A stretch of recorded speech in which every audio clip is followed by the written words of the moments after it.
What's good, nerds? How are y'all doing? Welcome to the Movie Mass. I am your brother Jay, the movie monk, the Bishop of Bull Moose, the Cardinal of Criterion, the Shaolin Abbot of Arrow, all that nonsense. Vicar of Vinegar Syndrome, don't forget that one. The Sister of Severin. That's right, it's ma'am. Don't be a shitlord. Anyway, thank you for joining the Movie Mass. Oh, it's terrible. I got my dad jokes. Thank you, Mike. And before January completely gets away from me, I did want to spend a little time while we're still in that portion of the calendar that we can call the beginning of the year. I wanted to take a little time to talk about physical media collecting trends that I perceive coming down the pike in 2026. Now, I'm no Quasimodo, but I have been known to make a prediction or two in the past. They're always wrong. I want to warn you guys going into this video that my powers of prediction are weaker than my ding dong after 4 or 5 of these. So my predictions absolutely push rope. That is the truth. I'm going to make them anyway. Broken clock is right twice a day.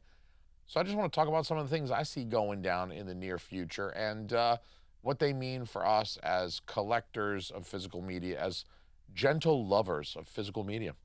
I see first more 4K upgrades of movies that had been released to Blu-ray.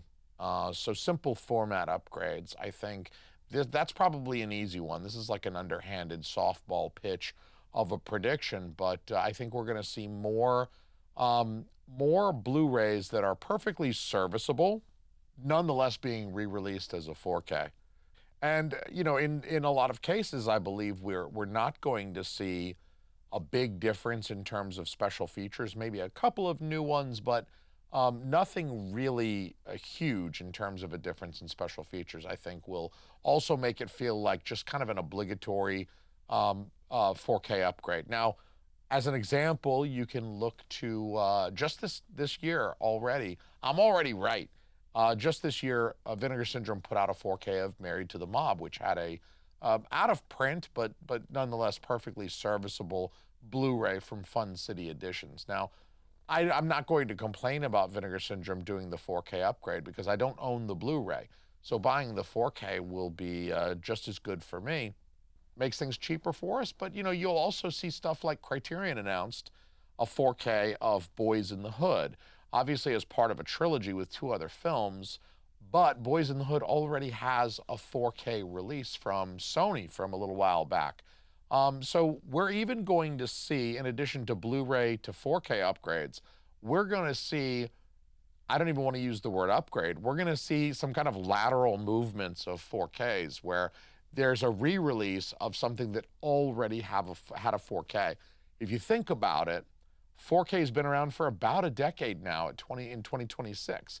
There are a lot of films that maybe were released early on in the 4K life cycle that, it's been 10 years. It's not going to be too surprising when some of these films get a second, maybe even a third 4K. But I think right now we're looking at like second wave 4K upgrades coming, where maybe the studio released Boys in the Hood and it's been a few years. I'm sure their sales have more or less plateaued, and why not license it to a boutique now and let them take another crack at it, because that's money for the studio as well. They're going to get a portion of those sales. So I think we're going to see some 4K upgrades, and I think people online are going to be a little bit upset about these 4K upgrades. They're going to call them unnecessary cash grabs, I think are some of the words that are going to be used to describe the 4K to 4K lateral non-upgrade. On the topic of 4K upgrades, I do just want to say, fuck that whole my blue will do sentiment, in my opinion at least. I'm on that no 4K, no care time in 2026. That's why I don't even really mind if they're re-releasing a 4K. It's up to me whether I want to buy it or not. If I've got the original 4K and they're doing a 4K lateral move with a new 4K, I get to decide if I want it or not. I'm just glad the movie's available in 4K. I'm just tired of people saying like which titles justify. Let me do the air quotes. I absolutely hate air quotes, but I'm going to do them now anyway. But it's like some shit just isn't worthy in someone's mind, but I think that's a very subjective valuation. I mean, just because you think something's worth a 4K doesn't mean I will agree, because we have our own tastes in films, and vice versa. I might not agree with the shit you think deserves a 4K. Fuck that. I think everything deserves a 4K. I want Grandma's Boy in 4K. I want 4Ks of shit shot in 1080p on early 2000s digital camcorders. I want 4Ks of 1980s shot on video shit that was shot on native 420 interlaced resolution. I want 4Ks of Christmas morning 1991 shot on high 8. I want a 4K of the blurred and fuzzy Playboy channel where you can see like half of a psychedelic boobie, but it's like all wavy colors and shit. You feel like you're trying to jack off while on acid. Not as fun as it sounds. Not me personally, but a guy I know. I'm just not super interested in conversations around what movies like deserve a 4K. Like what cinematic qualities like justify bringing a movie to 4K. I mean, I want everything in 4K. I don't think anyone's going to call Grandma's Boy a cinematic masterpiece, but they put out a 4K next week. I'm there on day one, Tuesday morning, when Bull Moose unlocks the door. Psst, I'm making a beeline to that Grandma's Boy 4K. You know it's going to be Kino. When it happens, and it eventually will happen, it's going to be Kino's ass. But do you know what really justifies a 4K release? It is how much money the company selling it is going to make off it. Economics is what motivates a company like Criterion or Arrow to put out a 4K. They're not going to lose money on a 4K. If they know it's not going to sell, they ain't going to put it out. If you like Blu-ray, cool. Go with God, man. I'm not trying to change your mind. I wish you well. And go enjoy your ugly blue cases. 4Ks go home and fuck the prom queen. That's all I'm saying, dog. Maybe the wider community of collectors doesn't believe is justified or deserve it, like 40-year-old virgin. Maybe not the first thing you'd think of when you think about the cinematic qualities that justify a 4K, but fuck it, I bought it. I want to see first-time Blu-rays too. There is stuff that hasn't made it to Blu-ray yet that's locked on DVD that I would love to see upgraded, but I would love to see those things just leapfrog over a Blu-ray at this point and go straight to 4K, please. That's what I would prefer. I think realistically, there's still a lot of money to be made for our favorite boutiques by selling 4K upgrades. I mean, I think Vinegar Syndrome is going to make money off of Married to the Mob. I think that will, in the end, be a profitable venture for them.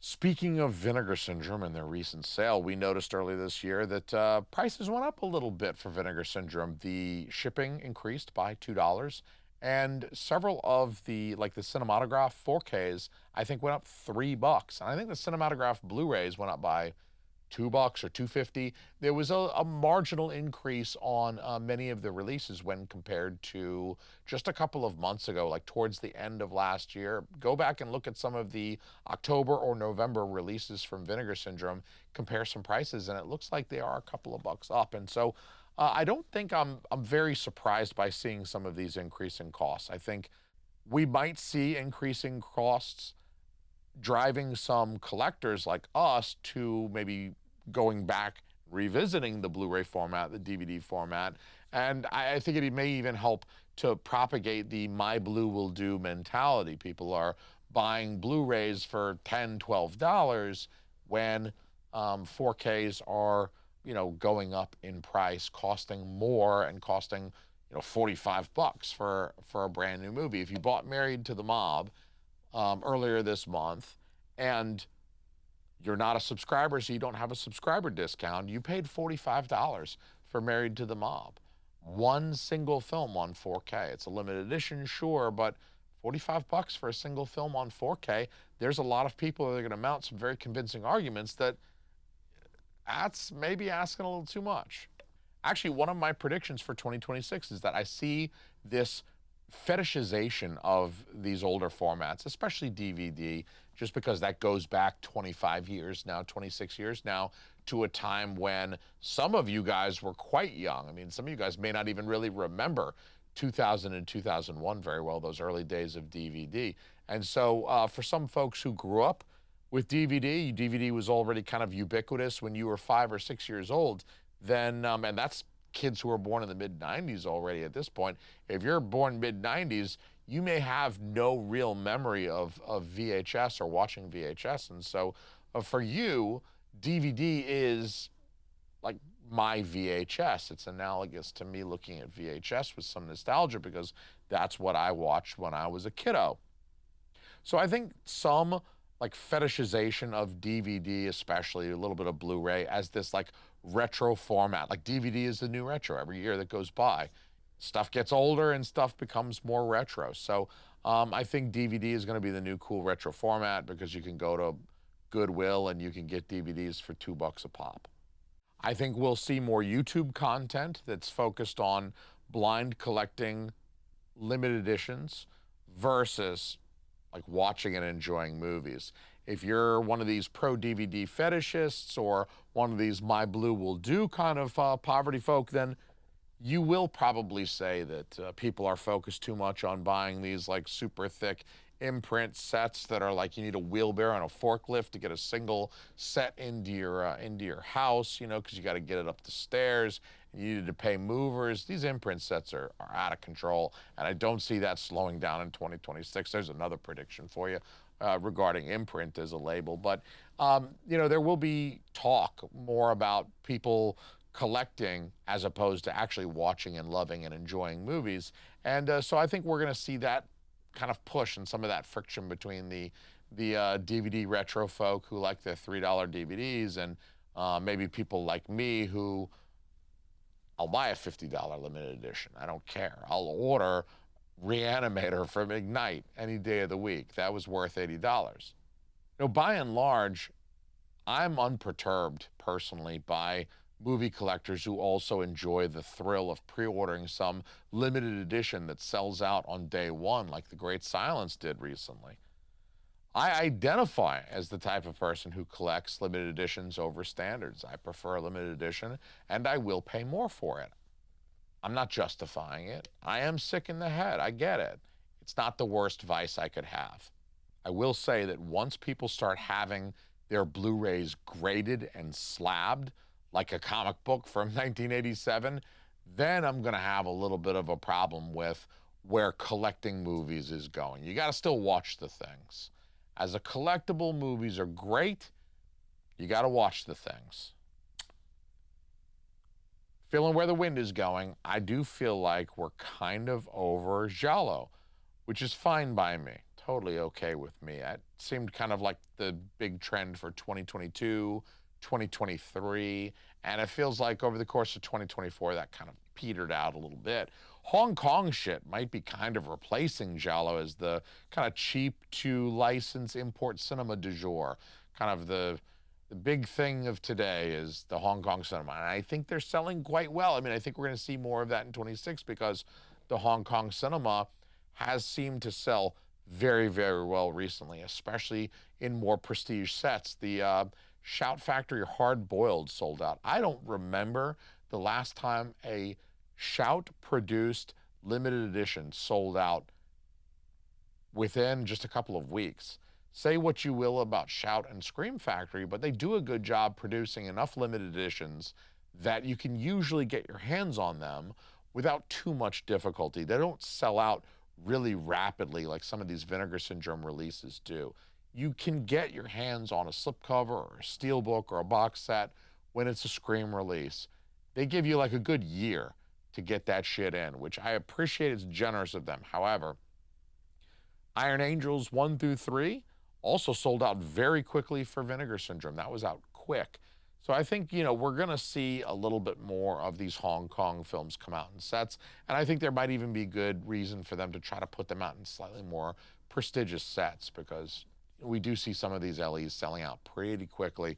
Going OOP on the LE, you know what I'm saying? Don't let your old lady come home early, catch you going OOP on the LE, dog.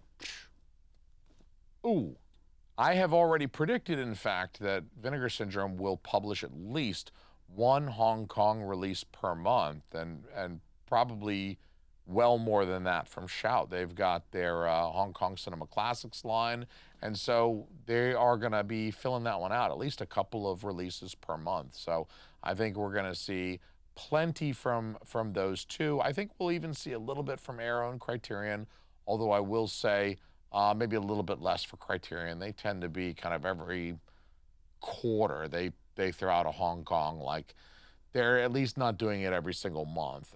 Arrow has the large Shawscape box sets as well as some individual releases pretty frequently as well, and that's not counting the Japanese or J-horror stuff that Arrow puts out as well. I do like to partition. They're obviously two different national cinemas.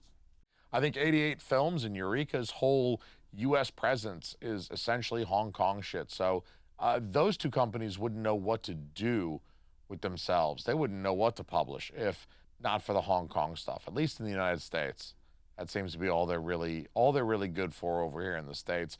Now, Kino Lorber seems to be kind of the last bigger boutique resisting these cheap to license imports.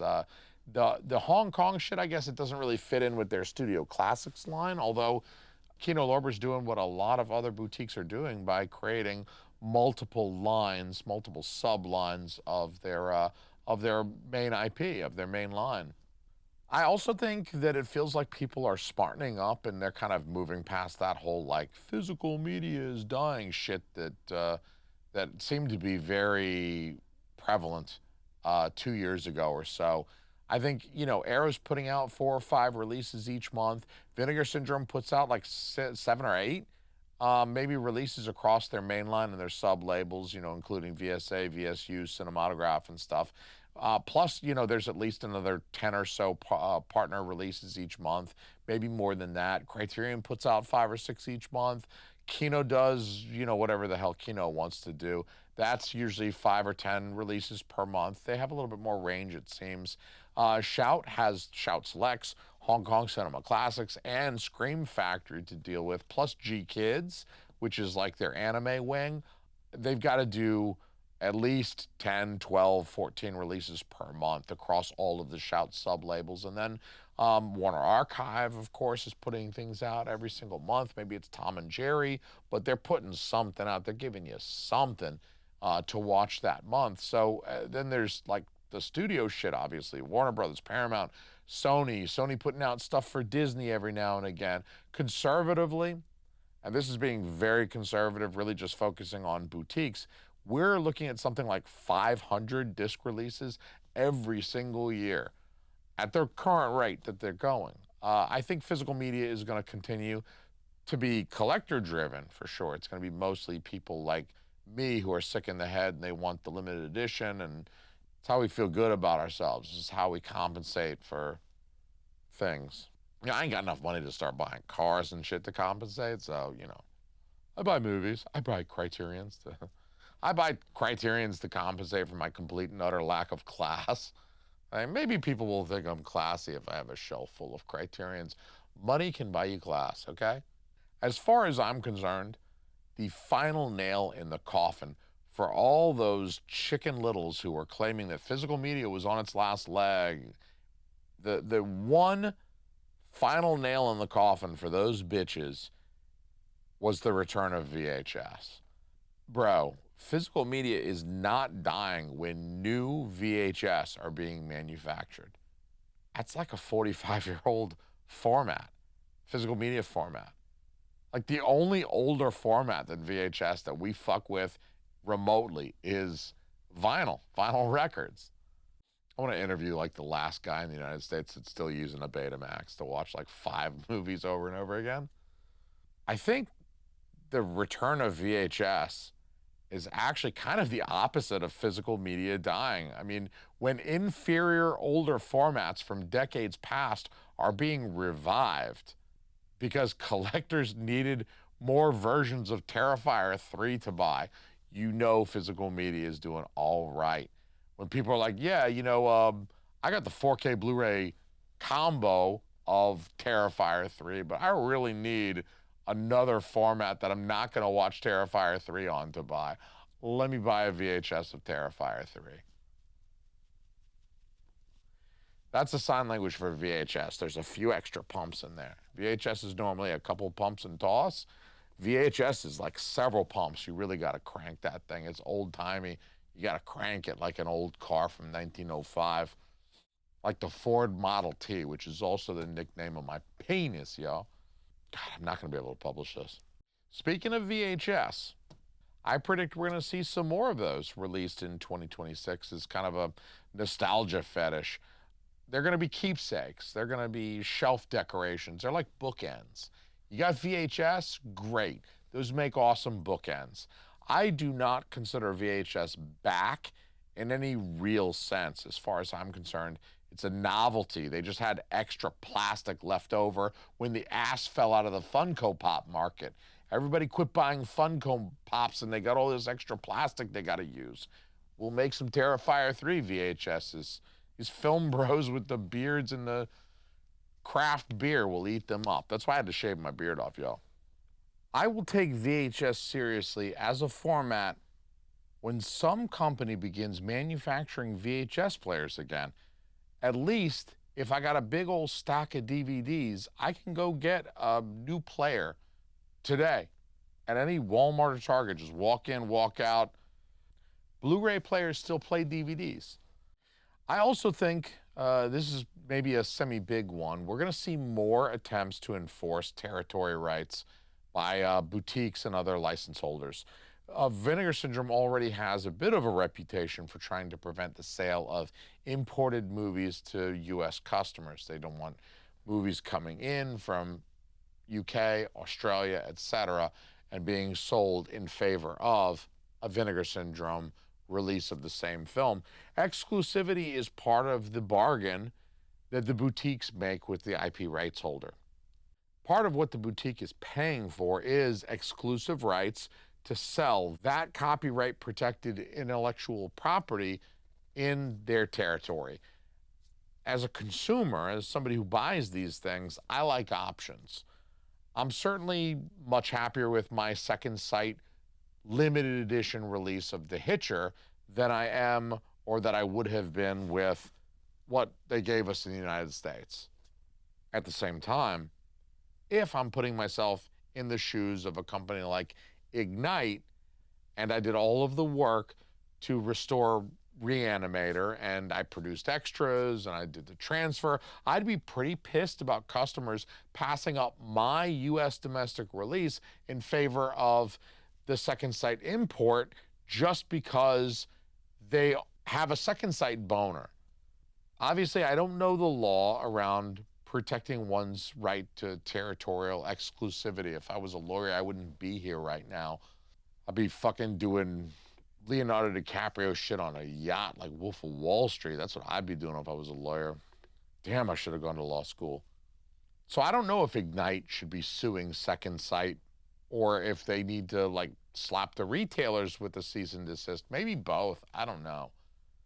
My guess is the liability is probably going to mostly lie with the retailer who is selling the import in the United States. If you consider the size of a lot of these boutiques, boutiques like Vinegar Syndrome, Ignite is even smaller, Severin, even smaller Synapse.